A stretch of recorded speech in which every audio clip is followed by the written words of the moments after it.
hjartanlega velkomin til þessarar útsendingar frá okkur í Glerárkirkju á þessum fallega sunnudegi. Við erum komin í sama farveg í rauninni og bara í vor að við ætlum að vera með svolítið svona vefhelgihald núna þessa daga þegar við megum ekki koma saman í kirkjunni. Í dag erum við meðan Valmar á orgelinu og Petra Björk, organisti og Gutti Guttesen syngja með okkur séra Guðmundi. Og Gutti reynda grípur líka í flugkilhornið sitt og spilar fyrir okkur. Svo það er náttúrulega þvílík gæfa að eiga þetta hæfileika fólk hérna í kirkjunni. En við ætlum að hefja þessa stund eins og við hefjum alla stundir í kirkjunni á því að við helgum okkur kærleikanum, við signum okkur og við segjum saman í nafni Guðs, Föður, Sonar og Heilags Anda. Amen. Ég bið og ég segi vertu Guð Faðir, Faðir minn, í frelsarans Jesú nafni. Hönd þín leiði mig út og inn, svo allri synd ég hafni. Amen.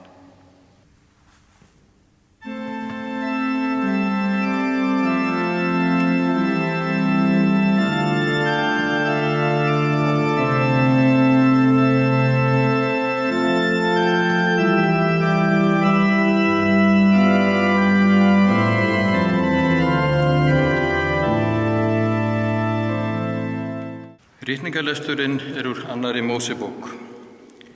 Guð talaði öll þessi orð og sagði: Ég drottinn Guð þinn, sem leiddi þig út af Egyptalandi, út úr þrælahúsinu.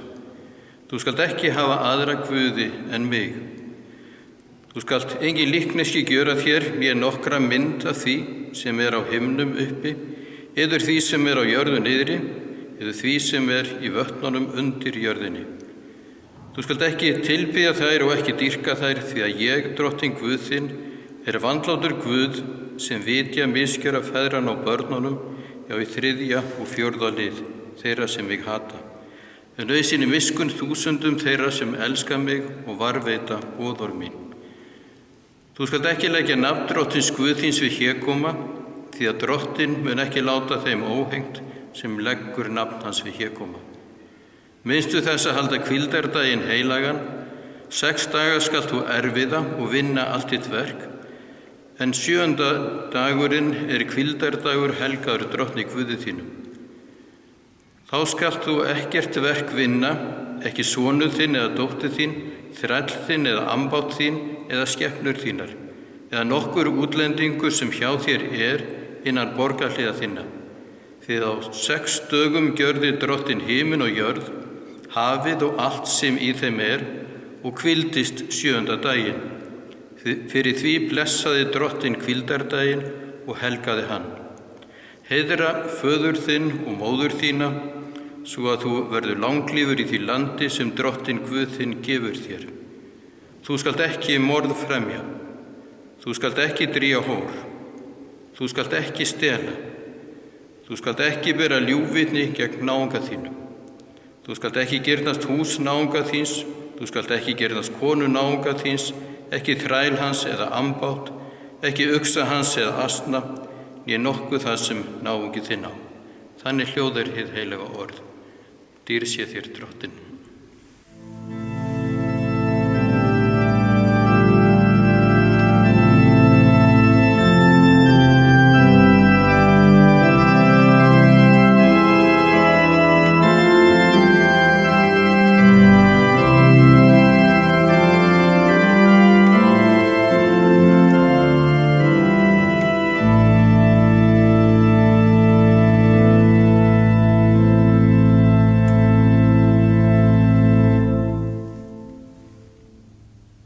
Guðspjall þessa sunnudags stendur skrifað hjá Markúsi Guðspjallamanni.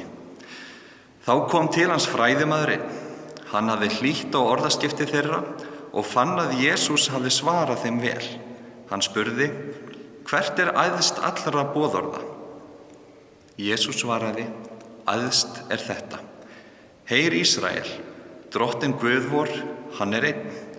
Þú skalt elska drottinn Guð þinn af öllu hjarta þínu, allri sálu þinni, öllum huga þínum og öllum mætti þínum. Annað þetta: þú skalt elska náunga þinn eins og sjálfan þig. Ekkert boðorð annað þessum meira. Fræðimaðurinn sagði þó við hann: Rétt það, meistari, satt sagðir þú, að einn hann og enginn annar en hann, og að elska hann af öllu hjarta, öllum skilningi og öllum mætti, og elska náungan eins og sjálfan sig. Það öllum brennifórnum og sláturfórnum meira. Jesús sá að hann svaraði viturlega og sagði við hann: Þú ert ekki fjarri Guðs ríki. Og enginn þorði framar að spyrja hann. Þannig hljóðar heilagt Guðspjall, og sæl erum við þegar við heyrum Guðs orð og varðveitum það í hjörtum vorum.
Þetta með boðorðin, það ekki hverjum sunnudegi sem við heyrum boðorðin í kirkjunni, þó að við reynum náttúrulega sérstaklega að fara með þetta fyrir fermingarbörnin og biðjum þess að þau læri þetta utan að. Þetta eitthvað sem skiptir okkur máli. Já, þau eru nú ekki alveg nýja nálinni, en það tala uxa og þræla og þernur. Það spurning hvað við að gera við það. Uxarnir eru nú ekki alveg nútíma tæki, nú þjótum og fótum.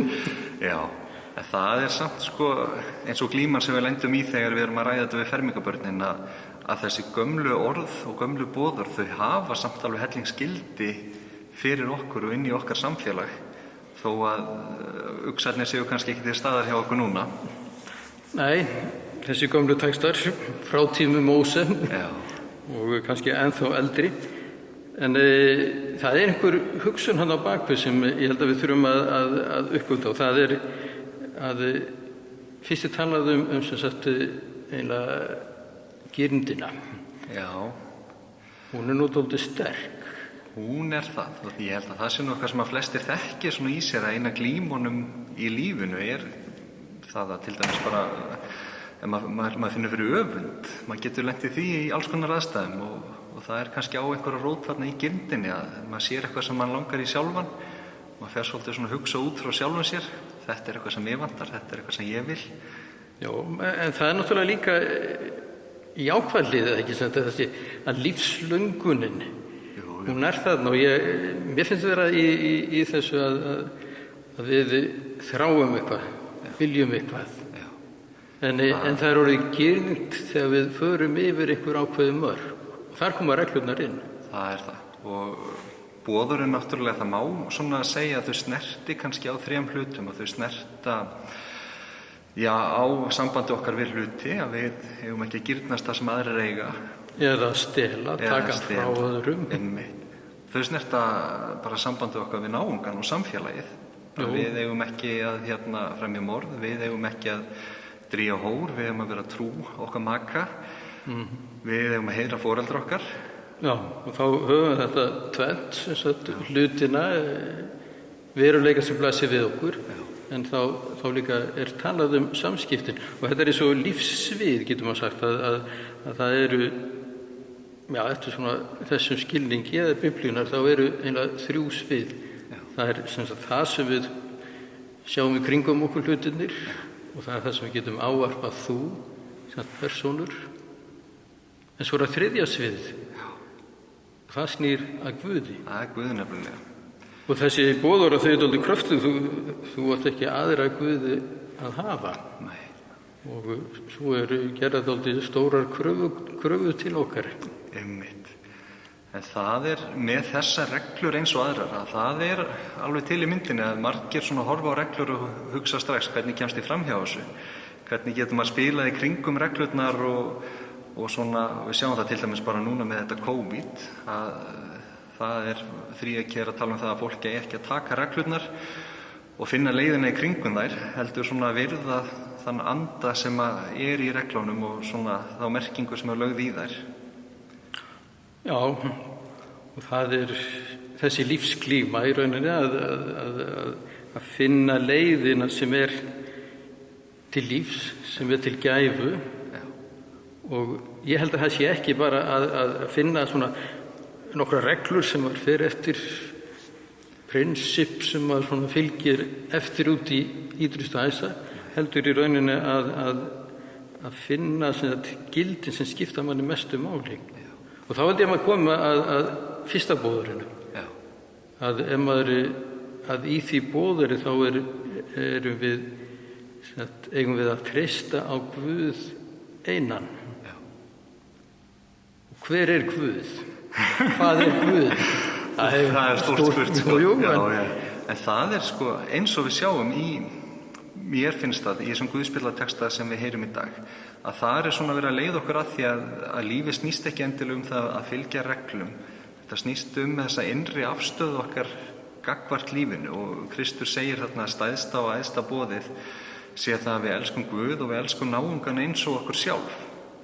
Og það sem að mér finnst að sé verið að leiða fyrir okkur það að það ekki nóg að hafa bara reglur. Við þurfum líka að þroska svolítið siðferðiskenndin okkar í gegnum lífið, og reglur geta kannski einhver leyti hjálpað okkur í því að greina á milli hvað rétt og rangt. En þetta æðsta boðorð að elska Guð, að lifa í sambandi við Guð og þiggja þó kærleik Guðs til okkar, og svo að deila þessum kærleika út í samfélagið. Já, við höfum náttúrulega þessa sögu miskunnsama samverjan sem útskýrir vel þessa hugsun að það sem fræðimaðurinn spyr Jesú hvað hann eigi að gera. Og sem sagt Jesús segir honum þessa dæmisögu var ekki sem sagt prestur í okkar stétt, sem gekk fram hjá Levíti sem organistinn sem sagt. Já. En svo var það sem sagt samverjinn sem stoppaði, útlendingurinn. Já. Og hjálpaði mannin sem hafði fallið í hendur ræningja. Og það sem Jesús bendir á þessum fræðimanni, það að hann eigi að gera eins og miskunnsami samverjinn. Hið sama. Það var breytnin og þá kannski komum við að því að Guð hið góða. Stundum þessi dæmis að útskýra að Jesús sé miskunnsami samverjinn. Já. Hann sýnir okkur gæsku Guðs, kærleika Guðs sem gefandi. En svo náttúrulega fáum við þessa forskrift af lífinu, far þú og ger hið sama. Já. Og við fáum þessa mynd af því hvernig Kristur getur nálgast okkur í lífinu, en það síðan okkar að nálgast aðra á sama hátt. Og þetta kallast náttúrulega á við þetta boðorð að við erum að taka á móti kærleika Guðs, og við látum hann ekki stoppa þar, heldur eigum við að láta hann ummynda okkur, og við höfum að deila hann síðan út í okkar samskiptum og í því hvernig við lifum. Nú, þú segir þetta, þá verður þetta að vera svo einfalt. Þetta er tóti klíma. Maður og leiðin sem Kristur bendir okkur á leið bænarinnar. Það sem ég kem fram fyrir Guð, legg lífið fram fyrir hann og tekst á við þessar gerindir og langanir sem berjast í mér. Já. En þá að helga sig kærleika Guðs, lifa hann. Það gerum við best í bæninni. Það eins og segir að lifa hann, því að það náttúrulega ekki þannig að maður bara smellir fingurum þegar maður fer að trúa á Guð og maður verður að öllu leyti breytt manneskja.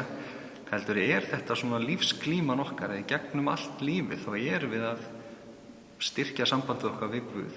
Við erum að vaxa í Guði og leyfa Guði að vaxa í okkur. Og það í rauninni þannig sem við gerum það í gegnum bænina, að við erum að kynnast þessum skapara okkar og við erum að leyfa honum að móta okkur í gegnum lífið. Já, Og þá er að þessi 3 svið lífsins, Já. að það eru hlutirnir, að það eru samskiptið okkar Einmitt. og kannski fyrst og fremst sambandið við Guð sem við ræktum þá í bæn. Og það er gott að byrja hvern dag með bæn og svo þegar maður gengur út í daginn að þá mætum við fólki. Já. Og þá reynir á kærleikann Það er það. að vera gefandi. Og þá breytast líka reglunar. Þá verða þær, það verður ljúft að fylgja þeim eftir, en ekki vandalaust. Nei. En þetta er þá líf með Guði. Já. Og það er það sem boðorðin eru í rauninni að kenna okkur. Það er akkurat það, Guðmundur. Já. Ég bara bið þess að fríður Guðs umvefi hug okkur að hjörtu. Amen. Amen.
Við skulum biðja.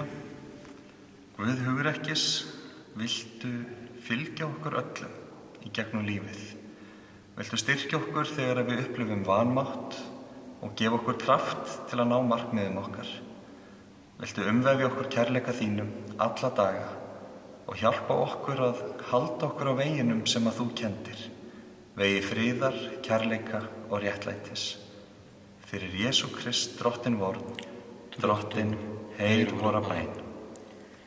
Guð umbreytingar, gef okkur að finna fyrir nærveru heilags anda í lífum okkar alla daga. Gef okkur að skynja að gæska þín og alltumlykjandi kærleikur umvefur okkur og hvetur okkur til dáða. Lát okkur lifa þann tíma friður ríkir heim allan, réttlætið blómstrar og að við getum leyst allar þrautir með kærleika þinn einan af vopni. Fyrir Jesú Krist, drottinn vor. Drottinn, heyr vora bæn. Og allar bænirnar felum við í bænu sem drottinn kenndi og segjum saman: Faðir vor, þú sem ert á himnum, helgist þitt nafn, tilkomi þitt ríki, verði þinn vilji svo á jörðu sem á himni. Gef oss í dag vort daglegt brauð og fyrirgef oss vorar skuldir, svo sem vér og fyrirgefum vorum skuldinautum.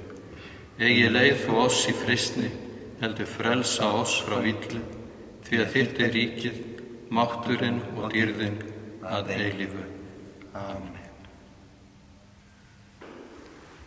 Við þökkum ykkur fyrir þessa samveru núna, þennan sunnudagsmorgun. Við bara byggjum þess að þið eigið kraft og æðruleysi og þolinmæði og hugrekki og frið til þess að takast á við þessa daga. Og við náttúrulega byggjum fyrir landin okkar og þjóðin okkar að við komum okkur upp úr þessum faraldri að hlutirnir fari eins vel og mögulegt er. En nú skulum við taka á móti blessun Drottins þegar ég segi: Drottin blessi þig og varðveiti þig. Drottin láti sína ásjónu lýsa yfir þig og sé þér nálægur. Drottin upplyfti sína augliti yfir þig og gefi þér sinn frið í nafni Guðs, Föður, Sonar og Heilags Anda. Amen. Við förum í friði og við þjónum Guði með gleði.